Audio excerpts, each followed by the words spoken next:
Hayaan mo siya sa diskarte niya. Kuya. Ano, nag-practice na siya, oh.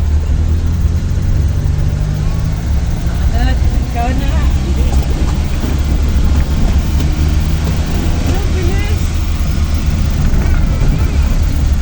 Uy, bago. Pa! Ano ba to? Practice? Hayaan mo yan. Ayan mo na. Basta matutunan yan. Hindi pala eh, basta-basta pa mamatay pa kahit third gear na. Tapos na yan mag-minor. Hala, nagtuloy-tuloy na. Nasarapan na si Bunso. Hindi ako marunong. Sunod na kinakabahan ako. Gandaan lang. Grabe naman to mag-break. Next student. Yeah. Oh, ikaw na daw. Paano mag-combat? Kasi tuturuan ka nga. Hala, ninervyos na siya. Masaya dyan. Mapapagsilpon. Sabi practice, hindi karira. Nasarap pa na siya. Ala. Ate mo, nakahawak na ng todo. Ops. Dito talaga ako kakapit na. Na ano, maghanap ng gimmick. Ay, basta yan, sa gitna, importante, yan ako yun. Ganyan mo lang. Uy, wait lang. Hindi ako ready. Paano ba ito? Ang hirap yan, no? Pag kaya nagpaka kanina. Naramdaman ko.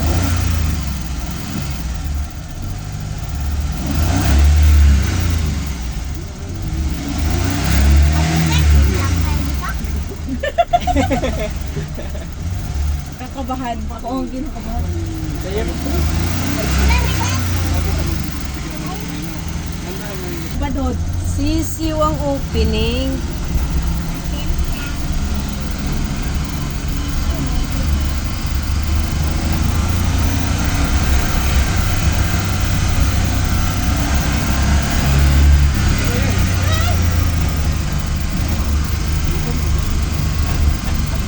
Ngayon, bisig-bisig kanina eh. na to.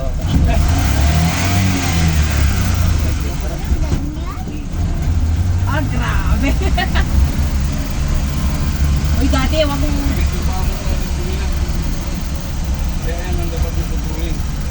Yan yung sabi sa akin, huwag kayo sagot sa ano yung accelerator yung pa. Huwag masyado isagad, Lods. Light lang. Diba, te? Saan pa tayo niliko? Uy!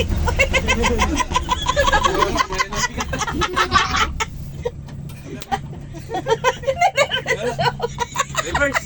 Ano sabi ni Papa? Ako na. Patesting ako mag-reverse pa.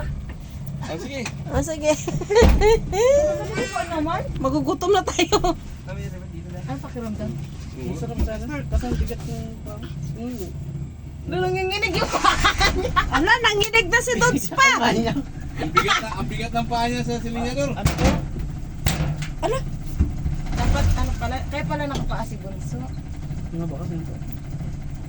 Ano nanginginig talaga yun?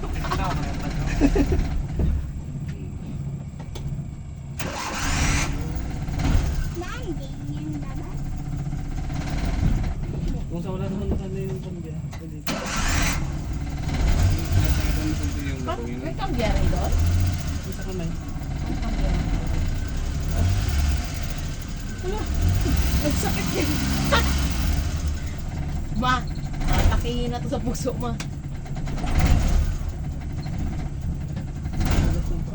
atras kami, atras.